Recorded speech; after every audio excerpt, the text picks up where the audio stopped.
Hello दोस्तों, welcome to me n highway. आज मैं आपको लेकर आया हूँ भोपाल से 50 किलोमीटर दूर रायसेन में, जहाँ पर है one of the best tourist places of MP, जिसको कहते हैं रायसेन फोर्ट। इसका इतिहास काफ़ी चौंकाने जैसा है, बट कई इंटरेस्टिंग फैक्ट भी हैं। तो चलिए मैं आपको बताता हूँ। ये जो है ये स्टार्टिंग गेट है, फर्स्ट गेट है ये इस फोर्ट में एंटर का। और आप इसको देख के समझ सकते हैं अभी अगर इतना ब्यूटीफुल है तो उस टाइम पे कितना ज़्यादा रहा होगा। जैसा कि ये फोर्ट पहाड़ी पे है, तो अब यहाँ से आसपास का नज़ारा देख सकते हैं। पूरा रायसेन दिखेगा आपको आसपास, दूर दूर तक काफ़ी ब्यूटीफुल व्यू दिखता है। ठीक है, बट इसको हम साइड में करते हैं। फ़िलहाल हम स्टोरी पे फोकस करते हैं। फैक्ट कुछ जानते हैं इस किले के बारे में, इस फोर्ट के बारे में कुछ फैक्ट हैं। One of the facts of this fort is that कि इसमें पारस पत्थर है जिसकी रखवाली एक जिन करता है। हाँ, और आप मानेंगे नहीं कि इसमें जैसे ही लोगों को पता है कि इसमें पारस पत्थर है, तो लोग क्या करते हैं, लोग आते हैं और कई लोगों ने ट्राई भी किया उसको खोजने का। लेकिन ऐसा कहा जाता है कि जब वो जो भी आता है इस पारस पत्थर को खोजने के लिए, वो मेंटली जो है डिसेबल्ड या फिर कुछ भी हो जाता है उसको। ऐसा कहानी है, ऐसा काफ़ी लोग बात करते रहते हैं ऐसी कि ऐसा है कि लोग जो भी जाता है तो उसको कुछ हो जाता है, या ये वो जो भी है, रूमर्स वगैरह कह सकते हैं हम। फोर्ट है ये 1200 ईस्वी में बना था, लेकिन इसकी खूबसूरती आज भी बरकरार है। आप देख के कह नहीं सकते कि इतने साल हो चुके हैं और ये आज भी उतना ही सुंदर है। आप किसी भी सीज़न में यहाँ पर विज़िट करें, आपको ये खूबसूरती देखने ही मिलेगी। हर एक सीज़न का इस पे अलग ही इफ़ेक्ट होता है और ये और भी ज़्यादा ब्यूटीफुल हो जाता है।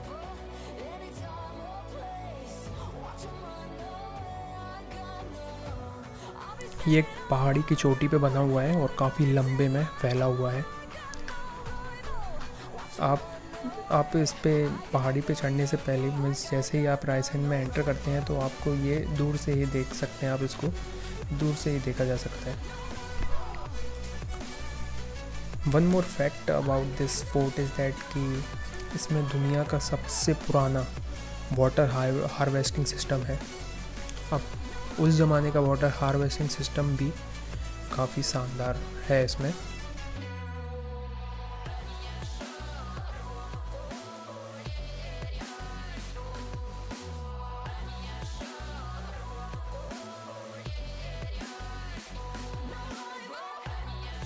ऐसा कहा जाता है कि जो राजा था उसके पास पारस पत्थर था, और उस पारस पत्थर के चक्कर में काफ़ी युद्ध हुए उस राजा के। जैसा कि आप जानते हैं कि पारस पत्थर के बारे में ऐसा कहा जाता है कि उसे जिस भी वस्तु से हम टच करते हैं तो वो सोना में बदल जाती है, गोल्ड में बदल जाती है। तो इसी लालच में राजा के काफ़ी युद्ध हुए। जो भी दुश्मन थे वो राजा से वो पत्थर छीनना चाहते थे, तो उस चक्कर में काफ़ी युद्ध हुए। अब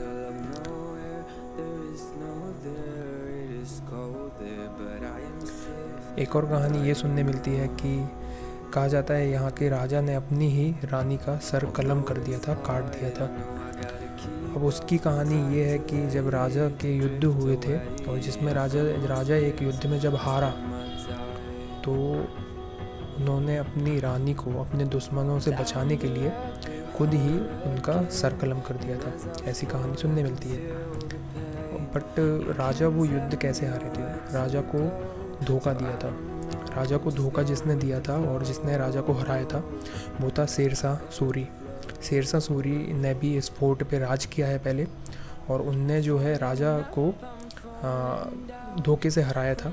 और उसके बाद, हराने के बाद, इससे पहले कि वो महल पे कब्जा करने आता, और राजा ने उससे अपनी रानी को बचाने के लिए रानी का सर कलम खुद ही कर दिया।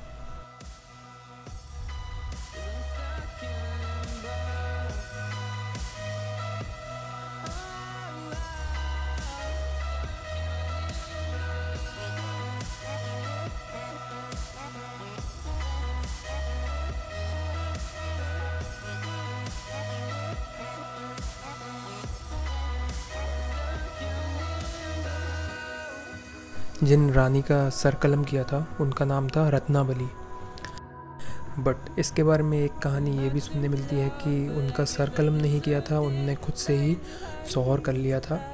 जैसा कि पहले एक ऐसा हुआ करता था कि जैसे भी कोई राजा युद्ध हारता था या उनकी मृत्यु होती थी तो दुश्मनों से बचाने के लिए रानी जो होती थी वो अपने आप को खुद ही मार देती थी। तो ऐसा था। लेकिन अब यहाँ पे ये भी सुनने मिलता है कि राजा ने ही उनका सर कलम किया था अपनी रानी का। और एक ये भी सुनने मिलता है कि रानी ने खुद जौहर किया था। तो अब इनमें से क्या सही है ये तो हम नहीं जानते, क्योंकि रूमर्स काफ़ी फैले हुए हैं। कई रूमर्स ये भी हैं कि इस महल में जो है भूत प्रेत भी रहते हैं, ऐसे रूमर्स सुनने मिलते हैं। और आप ये देख रहे हैं ये तोपें जो हैं, ये शेरशाह सूरी जो था उसने सिक्कों को गलवा कर इन तोपों को बनवाया था और इन तोपों की ही मदद से उसने राजा को हराया था। ये तोप शेरशाह सूरी ने बनवाई थी। शेरशाह सूरी इस महल पे कब्जा करना चाहता था, वो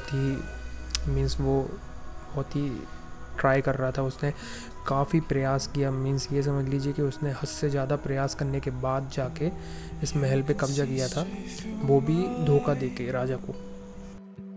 अगर आप रायसेन के फोर्ट आना चाहते हैं तो यहाँ आने के काफ़ी रास्ते हैं। जैसे एक तो आप भोपाल से आ सकते हैं, भोपाल से रायसेन आ सकते हैं, या फिर विदिशा से आप विदिशा स्टेशन से भी आप रायसेन आ सकते हैं।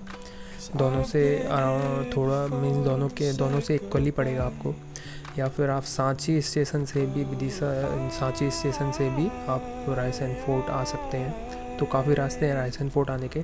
और रायसेन अगर आप इस एरिया में आते हैं जैसे रायसेन, तो आप और भी कई प्लेसेस हैं, टूरिस्ट प्लेसेस हैं पास ही में जो आप एक्सप्लोर कर सकते हैं। जैसे सांची स्तूप हुआ, उदयगिरी की गुफाएं हुई। तो ऐसे आसपास काफ़ी और भी टूरिस्ट प्लेसेस हैं जो कि आप एक्सप्लोर कर सकते हैं। एक और चीज़ ये भी कही जाती है कि राजा युद्ध में हार तो गए थे, लेकिन उन्होंने पारस पत्थर फिर भी नहीं दिया था। उन्होंने क्या किया था कि जैसे ही वो युद्ध में हारे तो इससे पहले कि दुश्मन कब्जा करते, उन्होंने पारस पत्थर को महल के अंदर ही एक नदी में फेंक दिया था, एक तालाब में फेंक दिया था। और जो कि पारस पत्थर अभी तक नहीं मिला किसी को। खैर विशेषज्ञ जो हैं वो इस बात को अप्रूव नहीं करते हैं कि इस महल में पारस पत्थर है, क्योंकि उन्होंने भी अपनी खोज वगैरह की है, लेकिन उनको कोई पारस पत्थर नहीं मिला इस महल में। बट जैसा कि रूमर्स हैं कि इस महल में पारस पत्थर है, बट किसी को नहीं मिला। काफ़ी लोग आए, खोजने की कोशिश की, पर किसी को पारस पत्थर नहीं मिला। तो चलिए हम ब्लॉग को यहीं एंड करते हैं। अगर आपको वीडियो पसंद आए तो लाइक कमेंट शेयर ज़रूर कीजिए, चैनल को सब्सक्राइब कीजिए। मिलते हैं नेक्स्ट वीडियो में न्यू जगह पे ऐसी ही इंटरेस्टिंग कहानी के साथ। Thank you. But I'm reaching for your hand to pull me out. Oh,